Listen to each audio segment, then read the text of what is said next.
Canada's longest bridge spans 12.9 kilometers, or about 8 miles, over the Northumberland Strait.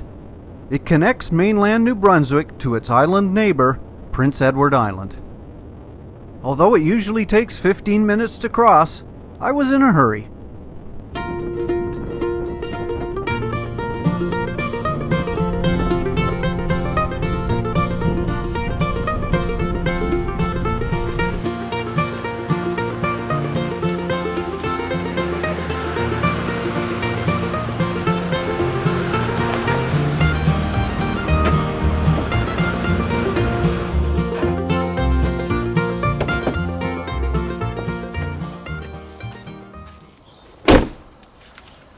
Well, I was hoping for a better spot, but everything else is either far more expensive or taken.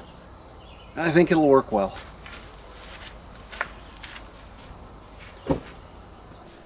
No camper this trip. Instead, I bought a $30 tent I picked up at a discount store. Although I originally hoped to camp at Prince Edward Island National Park, all sites were sold out, so just before dark, I found a private campground in nearby Cavendish. Compromise is something I'm used to when camping on short notice.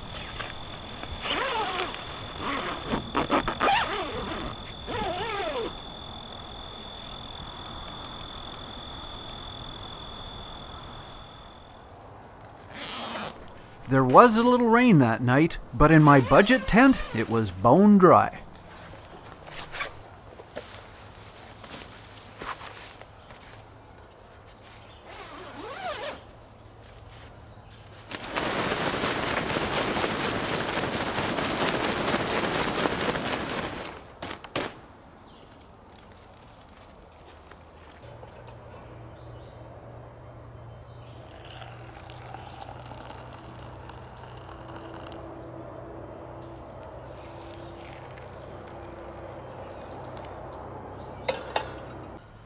There we go. Instant oatmeal, instant coffee. Perfect start for a day. First on the agenda, a hike. I'm at Prince Edward Island National Park, and I'm going to take the Homestead Trail, specifically the Simpson Loop, which is about 6 kilometers.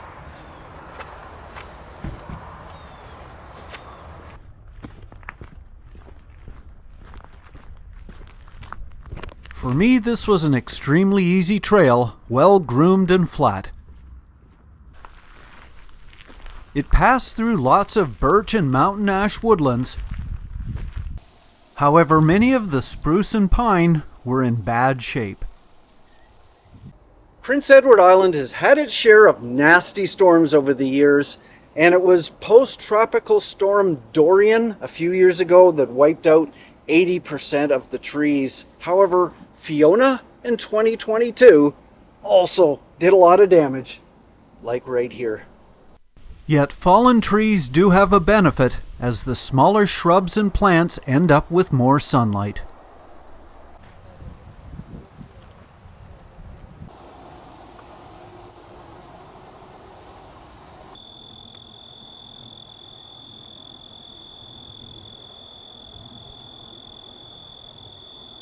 And more varieties of plant life seem to also benefit the wildlife.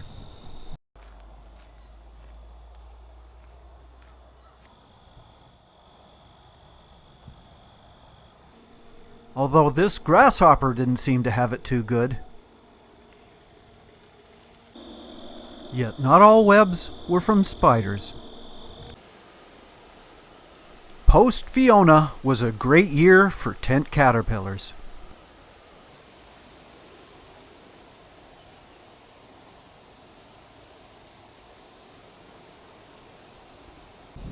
Or any kind of caterpillar for that matter. Moths would be abundant this year.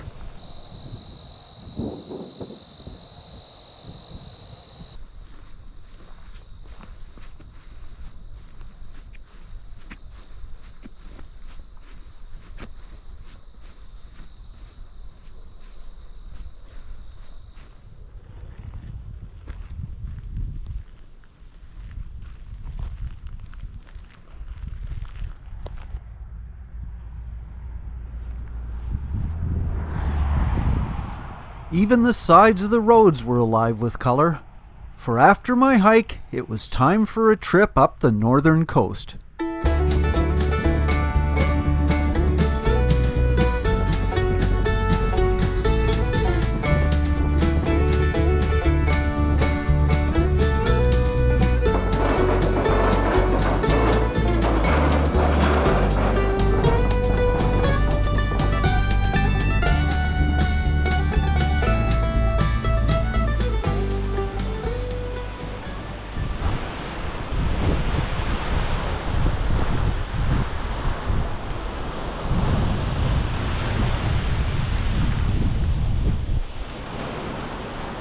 On sunny days, the bright colors of the shore are eye candy.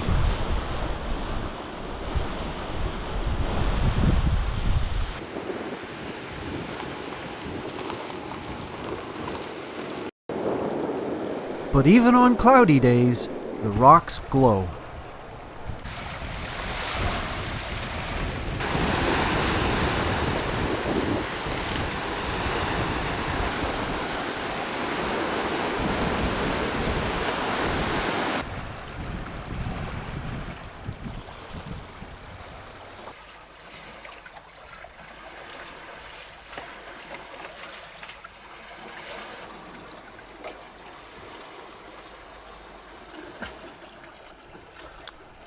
Although I purposely avoided the main swimming beaches, every stop had people walking the rocks, looking for clams, or merely admiring the view.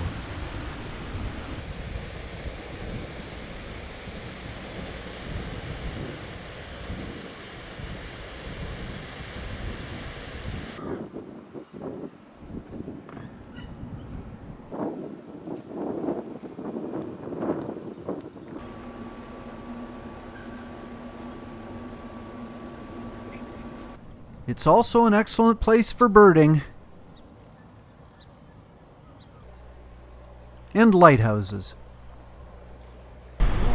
Well, I know PEI has some really nice beaches.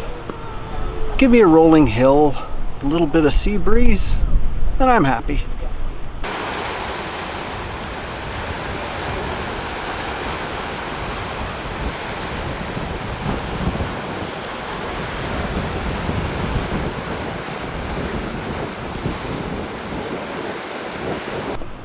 Nice to have a little color as well. Red. There's no doubt that red is PEI's favorite color. From the houses to the shores, it's on the cliffs,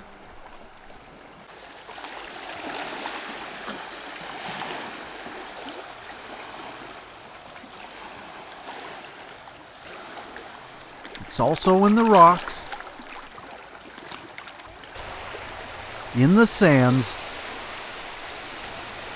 and even the roads are red.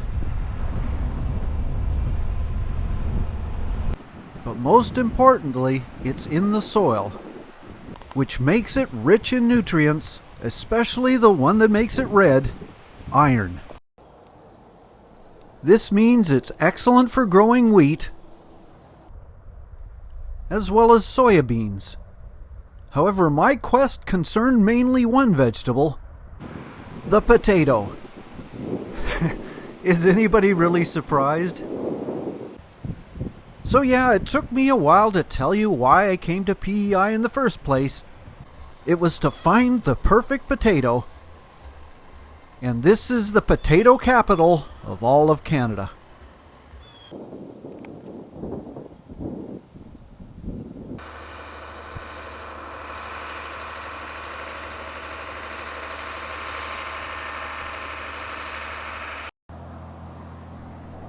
So my quest started near a potato field in the Points East Coastal Drive on the east coast of Prince Edward Island.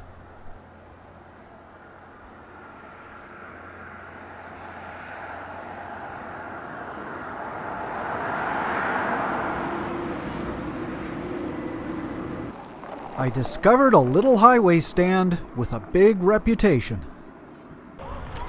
Well, I'm in Rollo Bay, where the ferry terminal is. gorgeous little harbor, and it's also where you have Toby's French fries.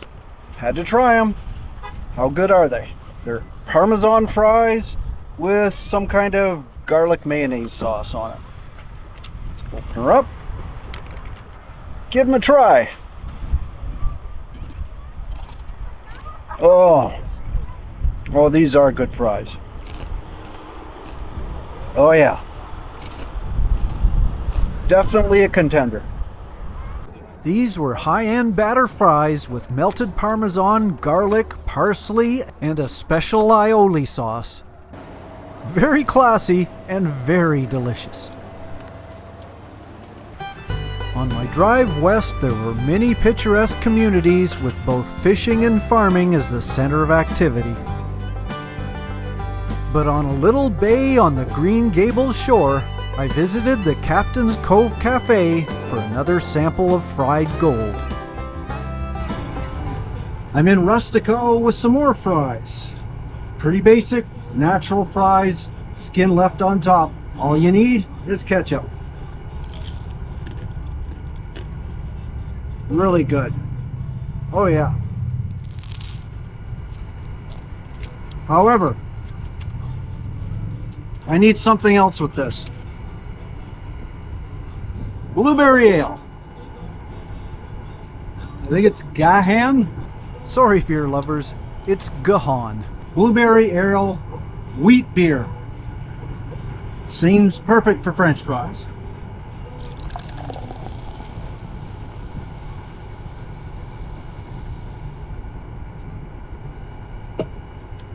Cheers.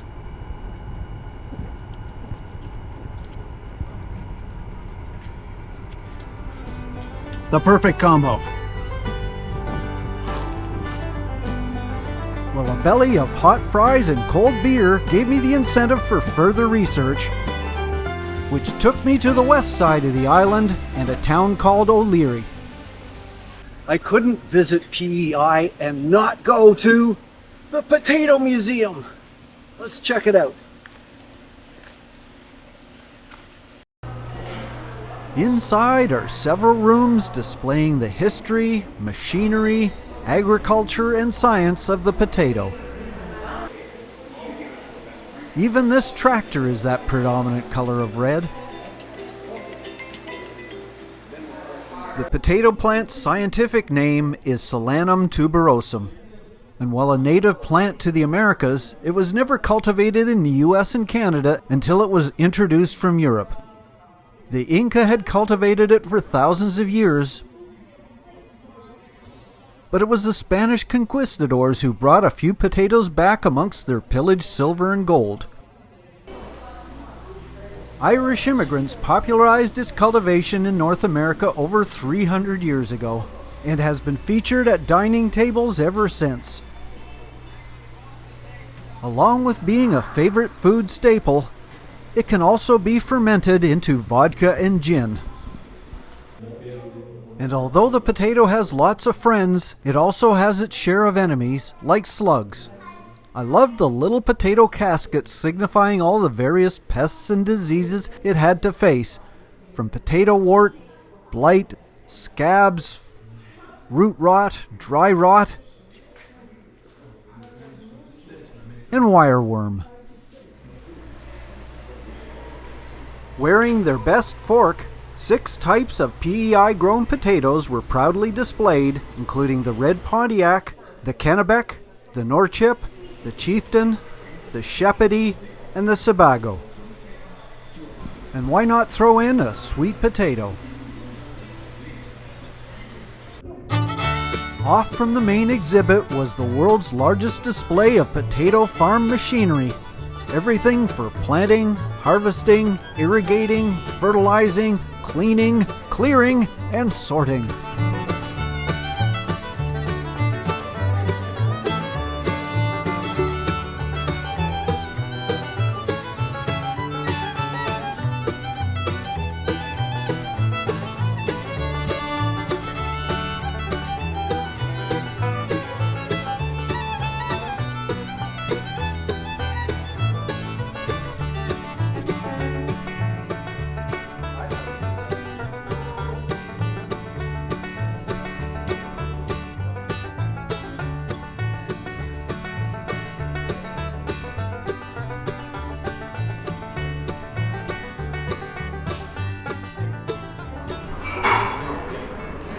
Well, I couldn't go to the potato museum without trying a potato. And I got two. Baked veggie potato and chips. They're potatoes too. Let's try the chips first. Okay, lots of flavor. But it's the baked potato. Is it better than an Idaho one? Now, did you catch that? Is it better than an Idaho one? Would I dare compare a PEI potato to an American one? Yes, I would. As I actually had the same quest 3 years ago while traveling the northwestern states. Over 3,000 miles to the west, or nearly 5,000 kilometers, is the town of Blackfoot, Idaho, the home of another special exhibit. And if you look in the parking lot, you might recognize that old trailer. The Idaho Potato Museum was a fun place to visit, and although smaller, it still had a lot of charm. Although it did seem to have a little more of the commercial aspect of the industry, including one particular child's toy you might be familiar with. I seem to get a lot of his emails sometimes. Why? I don't know. We've been down here for several months now, and I've grown quite fond of this place. I did like their display of antique potato peelers.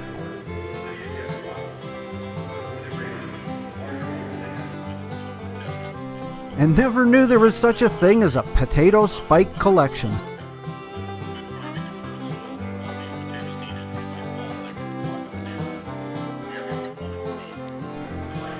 The displays were colorful, informative, and inspiring to all those fans of the Idaho Spud.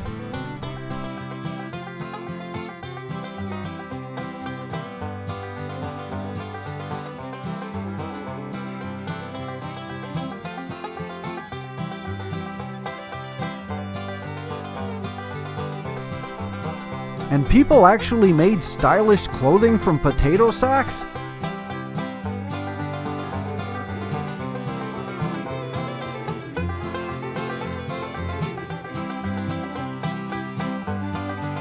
I guess if you look good in this, you'll look good in anything, or nothing at all. As for a little drama, how about a few comic classics?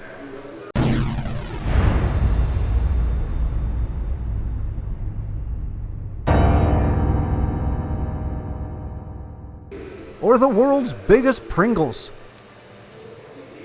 But my highlight was the taste test, and the Idaho potato was fantastic. But back here in Canada, my country's reputation was on the line. How would a baked beauty from the north stack up to its American cousin from the south?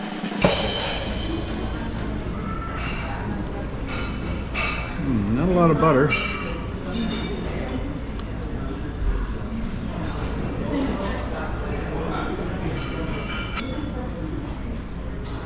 Well, I'd hate to tell you, being Canadian, I'm a little bit biased. The Idaho potato is a little better. Now hold on a sec. I know there's some people that are going to be upset with me because I gave a thumbs down on a PEI potato and I gave a thumbs up on an Idaho one. But there's a reason for that. When I had the Idaho potato, it was in the fall. It was a new harvest. They were new potatoes. But this is the summer in PEI. The potatoes haven't been harvested yet. I was eating the old stock from 8 months ago. But there is a way of having new potatoes, and I'm gonna have that tonight. The road stands had just stocked up on their new harvest. Okay, I think I have all the necessary ingredients. I've got a pot of water. I've got the famous PEI potatoes. I've got some PEI green beans, some PEI carrots, some PEI corn, and some PEI dill. I also have some PEI sour cream, and, well, at least it's Canadian. I can't believe it's butter. It's margarine, of course. Okay, I think I got them all. Let's start cooking. The key to a great meal is fresh ingredients, and I had them all. I forgot to bring a potato peeler, but managed to remove the skin anyway.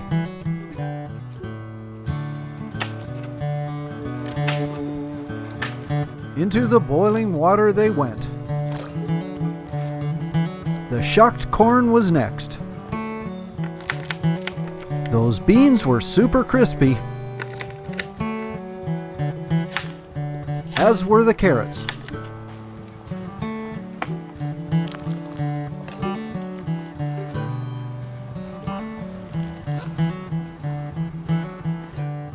With the potatoes cooked and drained, next came the margarine and then the sour cream.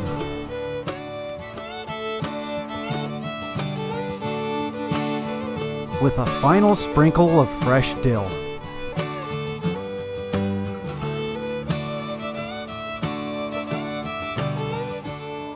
So here's my PEI potato creation.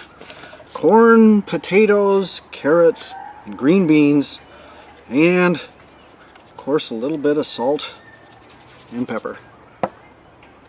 Looks great. How does it taste?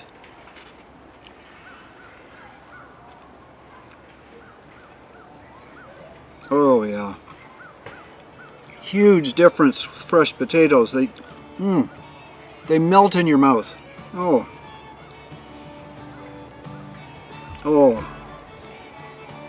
Totally. The trip was worth it to PEI just for the potatoes. PEI is great for lobster, mussels, beaches, but for me, it's best for potatoes. So I found what I was looking for and cooked it the way I liked it. Those gold nuggets sprinkled with red dust are the soul of Prince Edward Island and certainly live up to being Canada's #1 potato. I was proud to hold that big spud. My last night was serenaded by little raindrops.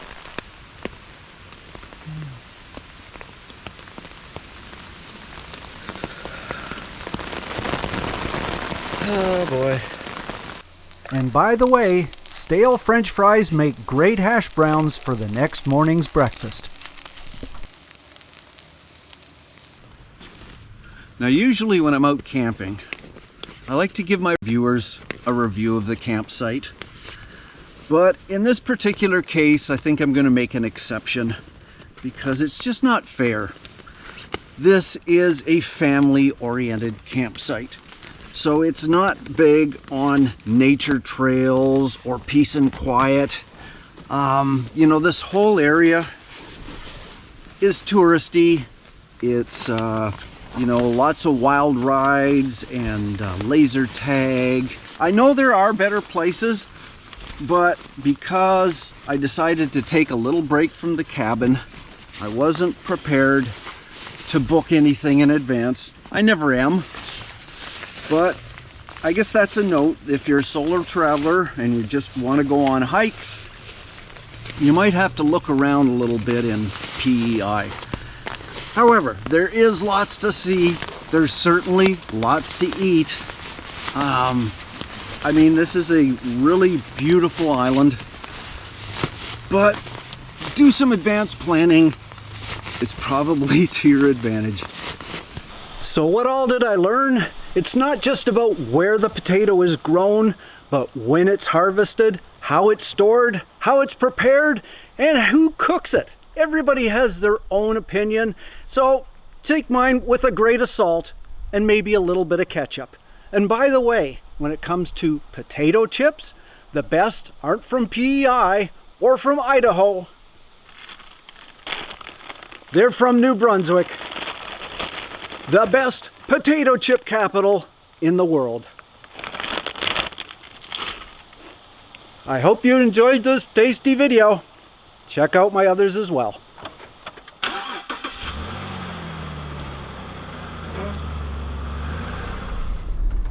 And it's back to New Brunswick I go, looking forward to whatever adventure awaits me.